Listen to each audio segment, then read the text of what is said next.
अस्सलाम वालेकुम friends, welcome back to my channel. इस वीडियो में मैं आप लोगों को हमल के दौरान अल्ट्रासाउंड के बगैर बच्चे की जिन्स मालूम करने का तरीका बताऊंगी।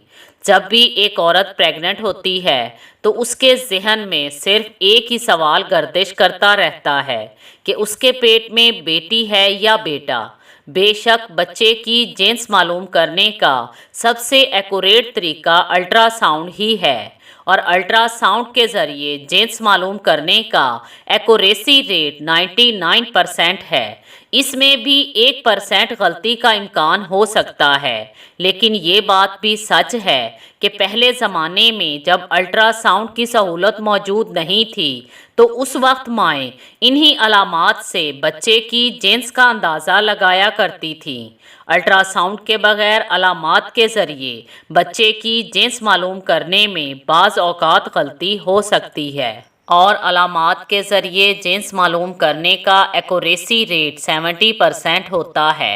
और कई बार ऐसा होता है कि अलामात के ज़रिए बच्चे की जिन्स मालूम करने में गलती हो जाती है, क्योंकि अलामात का इन्हसार हार्मोन्स की पैदावार पर होता है। जब औरत के पेट में बेटी होती है तो उसके जिस्म में फ़ीमेल हार्मोन एस्ट्रोजन का लेवल मामूल से ज़्यादा हो जाता है, और जब पेट में बेटा हो तो औरत के जिस्म में मेल हार्मोन टेस्टोस्टेरोन रिलीज़ होने लगता है। हार्मोन्स की ये ज़्यादती औरत के जिस्म में मुख्तलिफ अलामात को ज़ाहिर करने का बाइस बनती है, जिससे हम अंदाज़ा लगा सकते हैं कि औरत के पेट में बेटा है या बेटी। इन अलामात पर गौर करें। दो अलामात सबसे ज़्यादा अहम हैं। ये वीडियो मुकम्मल देखें और अपनी राय ज़रूर शेयर करें। तो आइए जानते हैं symptoms of baby boy during pregnancy. जब औरत के पेट में बेटा होता है तो उसको पेट के दाएं तरफ ज़्यादा वज़न महसूस होता है और बच्चे की हरकत भी दाएं तरफ फील होती है।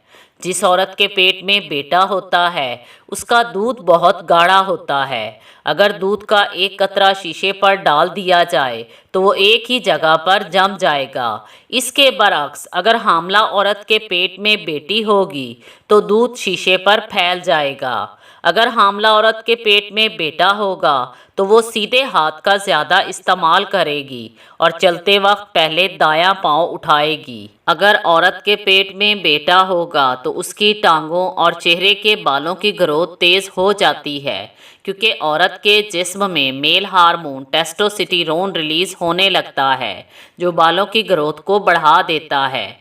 अगर औरत के पेट में बेटा हो तो वो 4 महीने के बाद हरकत शुरू करता है, और अगर बेटी हो तो औरत 3 महीने ख़त्म होते ही मूवमेंट फील करने लगती है। ये आखिरी 2 अलामात सबसे अहम हैं और हमारे तजर्बे में ये कभी गलत साबित नहीं हुई हैं। हो सकता है ये सब अलामात गलत हों। इन अलामात के बारे में आप लोगों की क्या राय है? अपना तजर्बा कमेंट बॉक्स में हमारे साथ ज़रूर शेयर करें। Thanks for watching.